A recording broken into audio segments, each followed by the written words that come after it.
So, when is the right time for you to let go?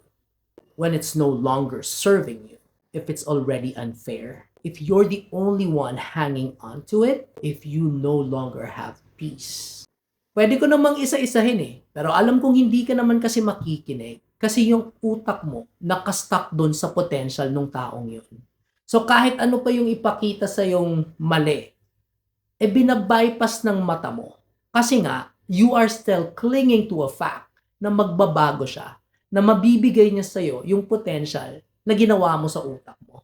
So when do you let go? You let go when this message hits your brain and then you slowly realize all the red flags, all the inconsistencies, the mixed signals, the unfair treatment. Then you let go.